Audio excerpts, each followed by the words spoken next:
Welcome to Storycraft Portal, where real-life crime stories come to life.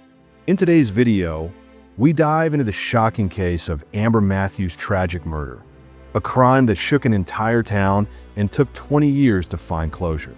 From the terrifying night of the crime to the final execution of the killer, this story is filled with twists, justice, and emotions you won't forget.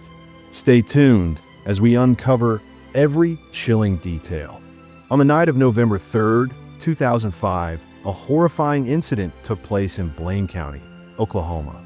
Dreu Kopf was at home with her best friend, Amber Matthews, who was babysitting Kopf's children. Everything seemed normal until two armed men, Wendell Grissom and Jessie Floyd Johns, broke into the house with the intent to rob. Their plan was to steal valuable items and leave, but things quickly turned into something far worse. Grissom and Johns threatened the women, demanding money and valuables. Kopf pleaded for their lives, but the criminals remained unfazed. Amber, trying to protect the children, resisted. In response, Grissom pulled out his gun and shot her without hesitation. The bullet hit Amber fatally, and she collapsed within seconds. Kopf was also injured, but she survived. After committing the murder, Grissom and Johns quickly fled the scene. However, they had left behind crucial evidence, making their identification and capture inevitable. The police immediately launched an investigation, determined to bring justice to Amber's grieving family. The murder of Amber Matthews gained significant attention from both law enforcement and the media. The Blaine County Police Department acted swiftly, interviewing multiple witnesses, including the sole survivor, Dreu Kopf. Kopf gave a detailed statement describing how the two masked men had entered her house, demanded money, and then shot Amber when she resisted. She was able to provide physical descriptions of both attackers. Investigators quickly identified Wendell Grissom and Jessie Floyd Johns as the primary suspects. A background check revealed that both had a history of theft and minor crimes.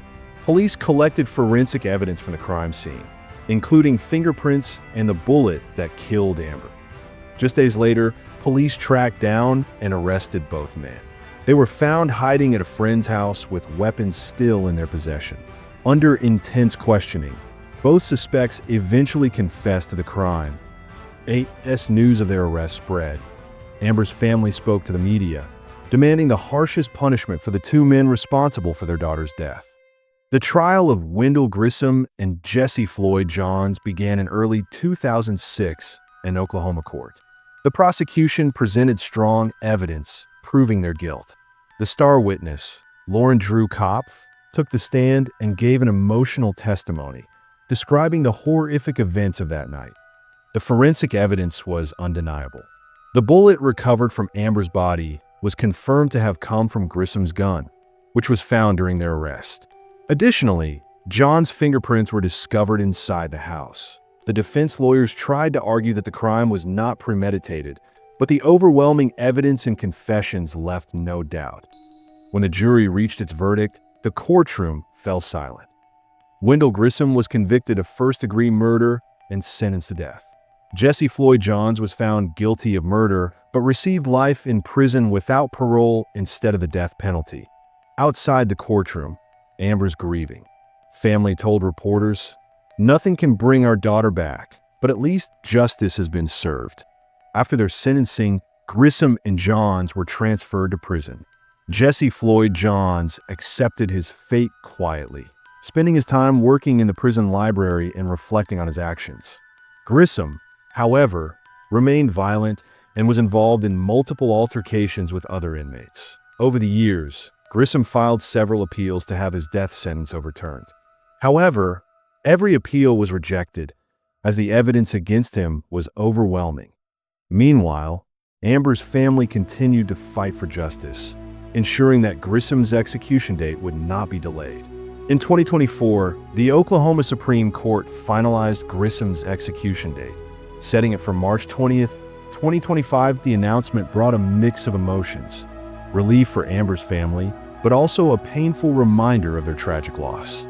As 2025 began, it was confirmed that Wendell Grissom would be executed on March 20th, 2025, that when asked how they felt about the upcoming execution, Amber's family responded, "We have waited 20 years for this moment.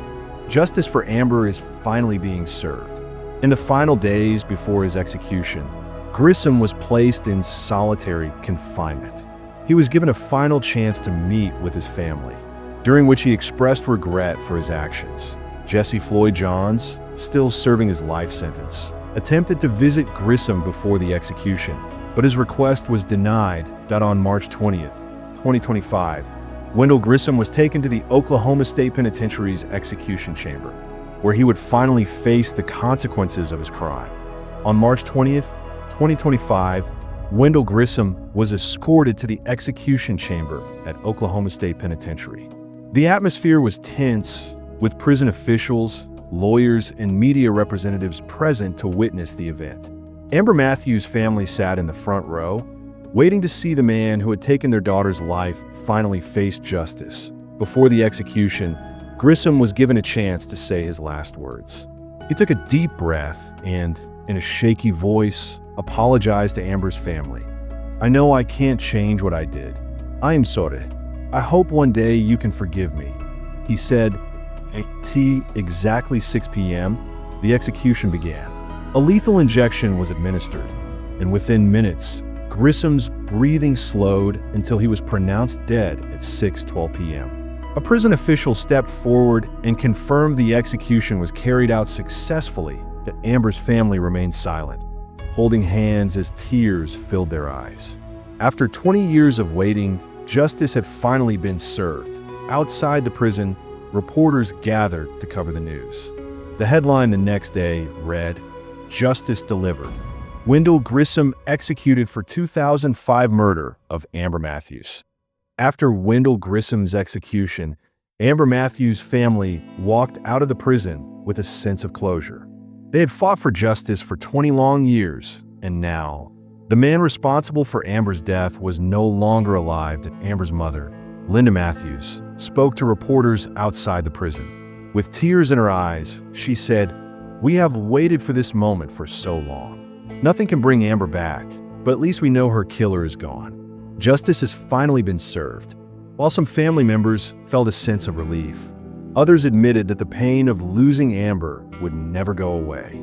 Her father, Robert Matthews, added, "No punishment will ever erase the horror of that night. We just hope this brings some peace to Amber's soul." Meanwhile, Dreu Kopf, the only survivor from that tragic night, also shared her thoughts. She had lived with survivor's guilt for 2 decades, often wondering why she survived while Amber did not. She stated, "Amber was my best friend. I still miss her every single day. This execution won't bring her back, but at least now, we can all move forward." Wendell Grissom's execution sparked mixed reactions from the public. Some people supported the death penalty, believing it was the only fitting punishment for such a brutal crime. Others, however, criticized capital punishment, arguing that life in prison would have been a harsher sentence. On social media, Amber's case became a trending topic. Many users expressed their support for her family, commenting, "Finally, justice for Amber Matthews. This monster got what he deserved." However, some human rights activists disagreed. They argued that the death penalty does not bring real justice, and that Grissom should have spent the rest of his life in prison, reflecting on his crimes. A representative from a justice reform group stated, "The death penalty is not the answer. True justice would have been making him suffer in prison for the rest of his life." Despite the debates, one thing remained clear. Amber's family finally felt some closure, and the case that had haunted them for 2 decades was coming to an end. While Wendell Grissom was executed, Jessie Floyd Johns remained in prison, serving his life sentence without parole. Over the years, he had adapted to prison life, working in a library and attending rehabilitation programs. Unlike Grissom, Johns had shown remorse for his actions, often telling fellow inmates that he regretted that night. After Grissom's execution, reporters asked prison officials if Johns had any reaction. A prison officer stated, "He didn't say much. He just sat quietly in his cell after hearing the news." Johns later requested to meet Amber Matthews' family, hoping to apologize personally. However, Amber's parents refused, saying they had no interest in hearing from the man who helped take their daughter's life. Even though he avoided the death penalty, Johns would spend the rest of his life behind bars, never seeing freedom again. Many believe his punishment was still severe, as he would live out his days with the guilt of what he had done. For Amber's family, Johns was no longer their concern. Their fight for justice had been about Grissom, the man who pulled the trigger. Now, they were ready to move on. With Wendell Grissom executed and Jessie Floyd Johns serving a life sentence, the Amber Matthews murder case was officially closed. It had been a long and painful journey for her family, but justice had finally been served that Amber's parents decided to honor her memory by starting a foundation in her name, focused on helping victims of violent crimes. They wanted to turn their pain into something positive, ensuring that other families did not have to suffer as they did. Dreu Kopf, Amber's best friend and the sole survivor, also found peace. She continued to raise awareness about crime prevention and victim support, keeping Amber's memory alive. The town of Blaine County, Oklahoma, which had once been shaken by this tragic crime, could now begin to heal. People still remembered Amber, a kind, loving, and brave young woman whose life was stolen too soon. Though nothing could bring Amber back, the case was finally closed. Justice had been delivered, and for the first time in 2 decades, Amber's family could find peace.